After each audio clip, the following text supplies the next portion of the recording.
Good morning. Thank you once again for listening to Artist Talk with LVA on WXOX 97.1 FM in Louisville, Kentucky. My name is Keith Waits. The show is produced by Louisville Visual Art. So we talk to artists. And today, an artist I've never met before, new to me. I just went over the pronunciation. Let's see if I get it right. Imuzi Ryzoncity Thompson is a self-taught artist who was born in Manchester, Jamaica, but is now based in Louisville, Kentucky. His exhibit, Birth of an American Beast, is now on view at the Common Gallery at 1512 Creative Compound, which is on Portland Avenue. They're actually right across from LVA's building. So I was able to go look at everything yesterday. So Imuzi, welcome. Thank you for having me. It's a pleasure being here.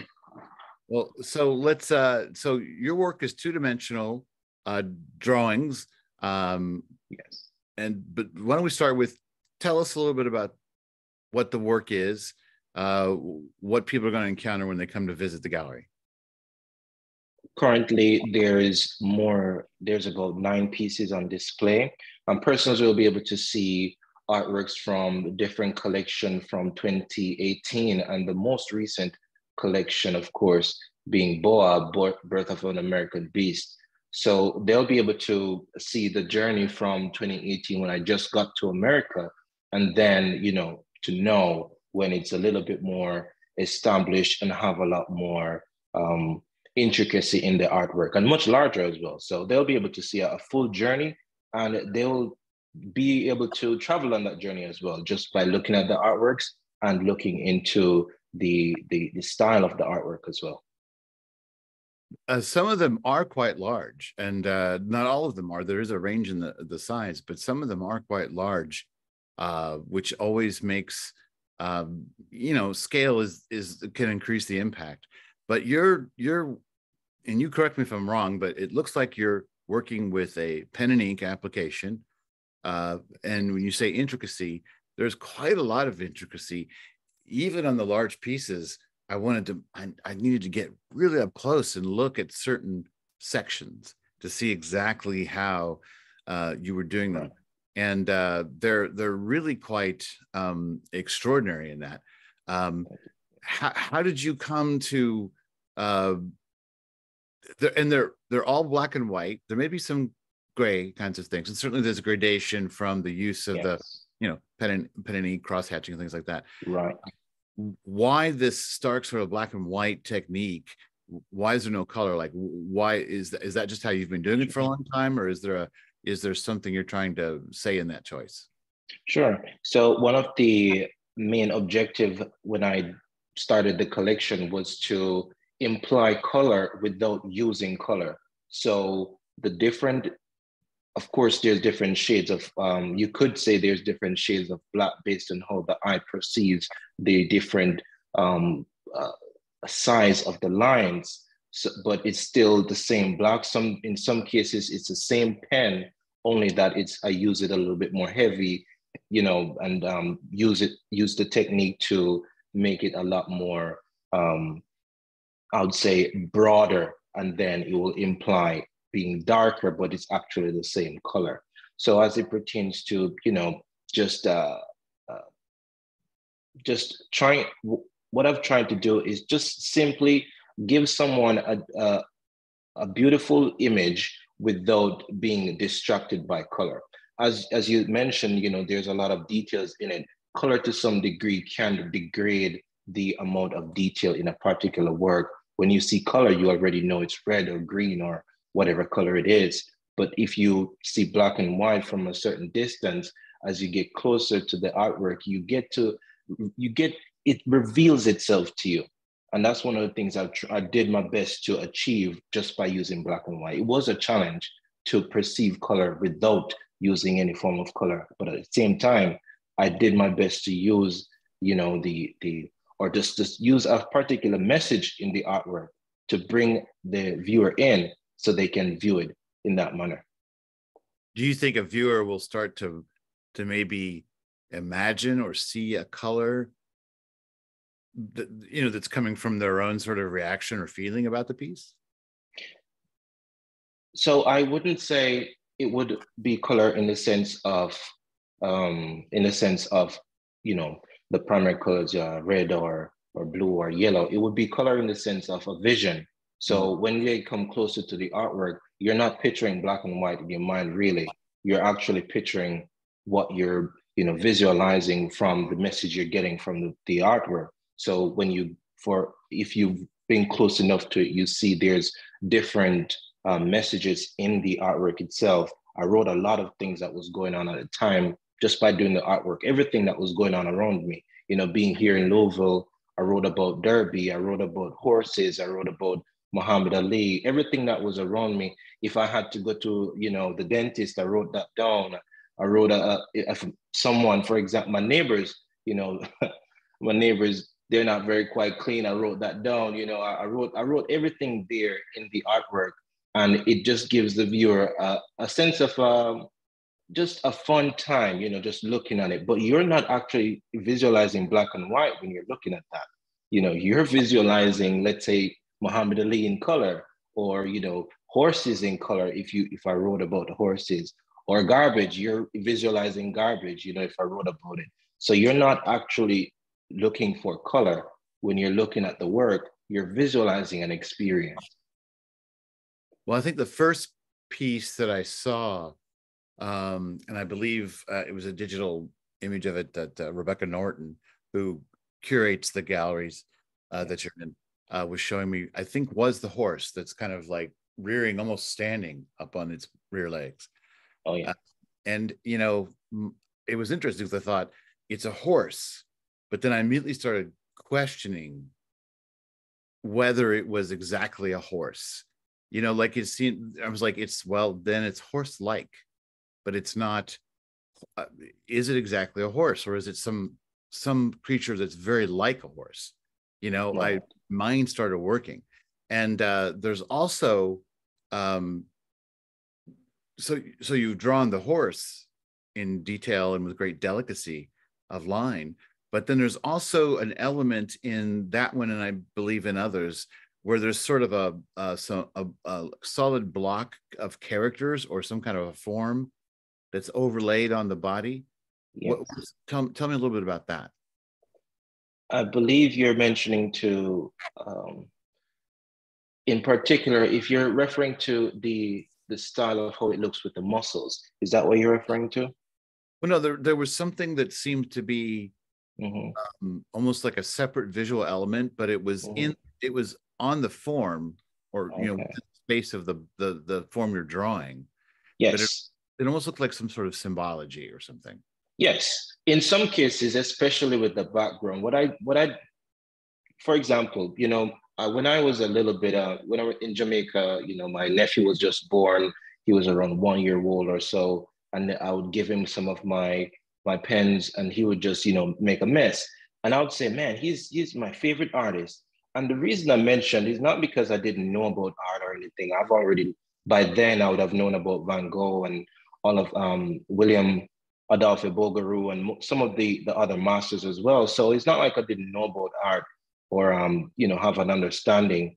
It's just that he was free. He wasn't actually trying to do anything. He's innocent of he doesn't know anything. He was just making a mess. And what I'm trying to do, or just do most of the time, is just not necessarily make a mess, is to do my best to not think too much about, you know, how it's going to turn out, but just have fun in the moment. You know, just think about something else. For example, it's kind of like playing a game. When you're playing a game and you have a lot of stuff in your mind, like, you know, you have a property, you have stocks, you have children, you have a lot of different things on your mind. But when you're playing a game, all you're worrying about is getting to the next boss, you know? So when drawing, all I'm worrying about now is just getting to the next painting or the next drawing. It's not about the one I'm currently on. So now it remains free of conformity, and now it becomes fluid. So when it comes to the technique, or, you know, just trying to do it a certain way, it's like the mind says, okay, this would look good here. Go ahead and do that. And then you just go ahead and follow your mind instead of, you know, trying to just hold on to a particular realism and just make sure it looks exactly like how you already pictured it 10 days ago. Just be free. And I think that's what I do most of the time. you know, if, for example, if you look inside the background, you see a few image of people, and those, you know, they're a little bit deformed and so on. But for example, at the time, there was this big thing around Kim Kardashian, and I wrote Kim K in one of those images, and you know, but all of that is in there. It's like a story for every single detail in the artwork itself. And it's easier to accomplish many stories in one image if they're with different forms and different styles. Right. So the title of the show is Birth of an American Beast. Yes. Are you the American Beast, or is this a reference more to the imagery you're making? Yes, it's reference to the imagery. And for example, with Baghdad 0707, I call it Baghdad 007. The imagery is of a woman giving birth to two dragons. And I've been raised Christian, so I'm a little bit familiar with prophecy and revelation and how, you know, Christians approach prophecy in particular. And one of the references to, as it pertains to, you know, prophecy, is the woman being the church, or, you know, and, you know, in some cases, I was raised Seventh-day Adventist Christian, so they refer to America as being the woman in some instances, and of course, being the beast. Now, as it pertains to the woman giving birth, she's giving birth to the beast, which would be in this case, America. And with Baghdad 007, it actually refers an event in Baghdad, July 2007, when, you know, a lot of things went on in Baghdad. We all know, but in this particular event, it was pretty sad, of course, you know, but a bunch of a few Apache helicopters, they rained fire down on, you know, the people that were there. They were all innocent. It was just a tragic event. You know, soldiers were laughing about it and all of that stuff, and that's why it was a little bit major. But and I wanted to depict that in an image without it being so blatant. So there was two Apache helicopters. There's two dragons. There was, you know, of course, there was big America giving birth to these dragons, raining fire down on the people. And of course, you know, it's not just America in itself that, you know, is being this beast or being the woman in this case. It's also the brands. So on this actual image, you have brands represented, for example, you know, Nike, Adidas, Comme des Garçons, Velo. You know, these are the brands that, for example, we used to represent ourselves as Westerners, you know, so it also encompasses America, and of course, you know, America allowing these brands to flourish that represents us. And of course, you know, it being easier for other persons to adopt our culture through these brands. Yes. So there's a lot of sociological or political sort of underpinnings in your themes. In some of them, yes. So it's not necessarily, you know, I don't purposefully connect myself to a particular cause, because I like to remain as an observer. I'm not here to, you know, advocate for a certain thing. I'm just here to document history or document or remaining humanity. You know, even though I go through everyday life, we all do. But at the end of the day, you know, we would like a nice story. We would like to be taken away from whatever we know, but we don't like to see, I would speak about myself. I don't quite like seeing all of blatant things happening where we can turn on the news, you know, we can see what's going on around the world, but it's not exactly something you want to feed yourself with all the time or eat, but you can't escape it anyway. But when it comes to, you know, this, it's the same thing with me. I can't escape what's going on around me, but I don't have to regurgitate the same things. So even though I know about, you know, what happened in Baghdad, or, you know, for example, the image Dancing Devil BCE, I don't actually have to, you know, put it there blatantly with, you know, people dying, for example, or showing all of that. But you can get the poetry behind it. You can get the symbolism behind it. You can appreciate the brands behind it or the woman behind it. So it doesn't need to be blatant. And I don't need to join a particular cause to explore what the subject is about.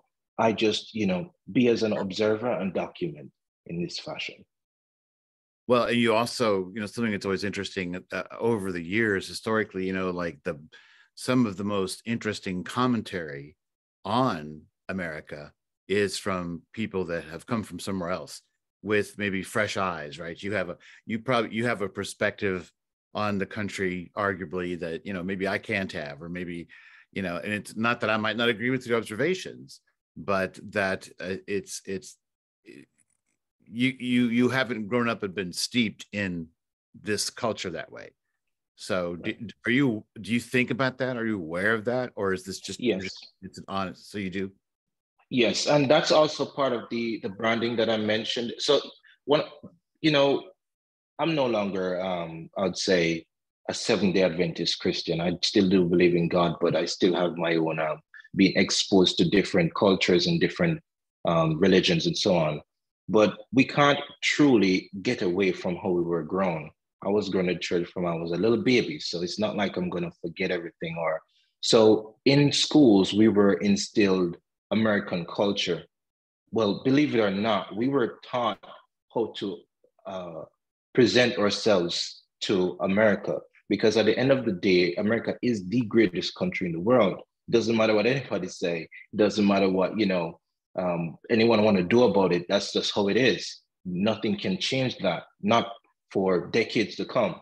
So how we have to, as a culture, especially in Jamaica, or even now, we have to appease to America in some way or fashion in order to even do business. Everyone in the world has to do that to do business with America. So yes, as it pertains to even subtly, we still have to adhere to certain unwritten rules that applies to America. For example, the branding, we still have to buy Nike.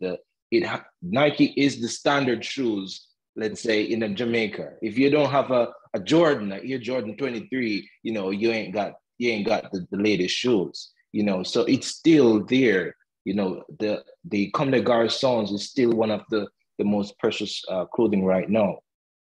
Yeah. Right. Well, Nike's an international brand, certainly. Well, so let me ask you, so you came to America when, in 18, you said? 2018, yes, January. What brought you here? What was your motivation? Or was it an opportunity, or were you just always curious to relocate? What brought you here? Well, I've always known that, being away from Jamaica would provide more freedom, especially when it comes to creating. Not, in 2017, December, that's the first time I showed my artworks to the public. And I must say, I'm very proud that the country recognized me, because I appeared in the national newspaper a following week, actually, after that event. That was great. But I had to leave because of the birth of my son. And so as soon as that happened, I had to leave to America in January. However, it's not just about, my son, and some aspects of the creation it was not appealing to, or it was a little new to Jamaica. So let me just, say, we're a homophobic society. No, I'm not homophobic or anything, but in my drawings, there's depictions of certain acts, that is not exactly acceptable in the society I was grown in. And the reason I did most of those at the time was conversations with my friends who indulge in certain acts like that, or persons who, are just trying to understand how we react to it. It's not, at the time growing up for me, it wasn't necessarily, it was violent. But it was a violent time. And now of course it's being, a little bit more common, but then it was violent. So I needed to understand how do I fit in this? How do I approach it? How do I understand it? How do we live together in one society? And I use art, of course, to, depict that. And I knew at the time, and truly it was, they didn't understand it. They didn't know how to, accept it. So definitely like a freedom of expression as an artist is what you're seeking. Yes. I also, we just have a couple minutes, but when this phrase self-taught artist, it's always interesting because the first thing I assume about that is that, well, yeah, you didn't go study in a college or university art program, I think is what that usually means. But your work is very accomplished. The use of the medium and technique is very disciplined. But I was also looking at and thinking, like, I wondered if you were very influenced by comics or graphic novels and things like that, because the way you use the black and white, the way you use the line seems not unrelated to that sort of, like, the best people in that field. Is that the case? Or am I wrong? In some instances, yes. In some instances, I choose to allow it to flow subconsciously instead of being outright a influence of, let's say, Joji, who is a comic artist, or for example, manga with anime. Yes, there is some influence. I do watch anime a lot, especially when I'm drawing or I'm just in that moment of creating. I have the anime in the background. I just go ahead and I create, but it's not necessarily, based on what they're doing. My main influence, I would say, I'm gonna say this to you, don't tell anybody. A from my library at school one time, and that really influenced certain things when it comes to the style. But I looked. If you see Van Gogh's drawings, you kind of see a certain sense of the same type of work that I'm working on, but in a different way. So he's not known for his drawings, and that's okay. Right. But those are the ones that I gravitated towards the most. And of course, you have William Adolphe Bouguereau, the way he portrays human body with the muscles, even though mine are, of course, a little bit more exposed. With his work, it's not necessarily exposed, but it's, the form at the end of the day, I gravitate towards that in some instances. But yes, as you mentioned, as it comes to manga, not necessarily comics. I don't have too many comics, but manga, anime, yes, definitely. There's some influence from there. Well, I don't mean to suggest that you're derivative of that, because I think your imagery is entirely your own, but I was thinking about the technique, use of the medium, it's very graphic.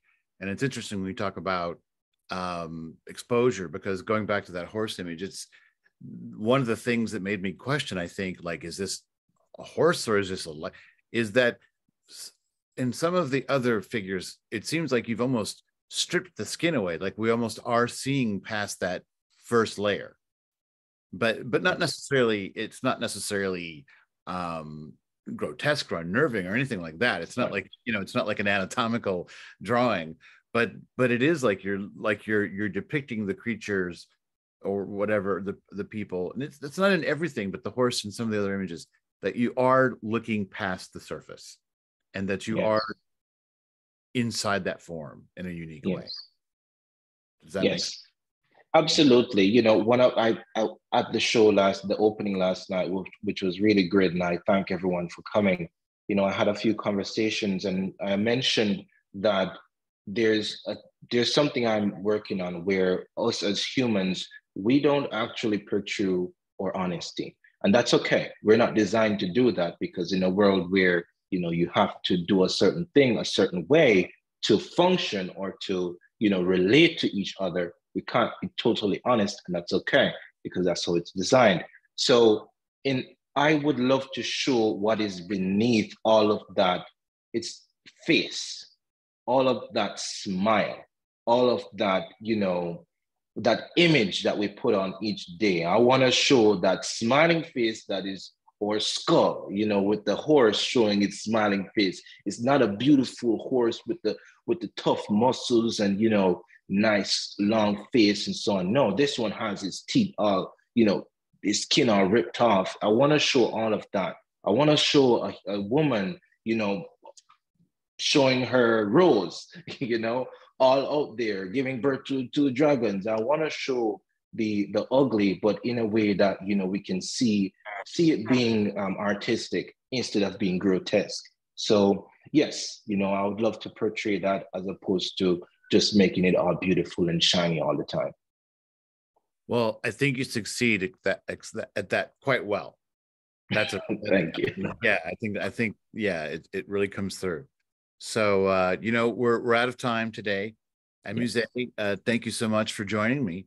And I'll just say it again. Imuzi Ryzoncity Thompson, his exhibit "Birth of an American Beast" is at the Common Gallery at the 1512 Creative Compound through, I think, like what, January 13th or something. It goes like a couple weeks into the new year. Yeah, yes. It's up there for a little bit. So absolutely. Okay. Well, thanks for taking the time with me. It's fascinating work, and I look forward to seeing more of it, seeing what you come up with next. Yes. Yeah. I have a great thing coming, man. I can't wait to show it to everybody. Okay, cool. Well, it was great to meet you. Yes, and thank you for having me, Keith. It was a pleasure. My pleasure.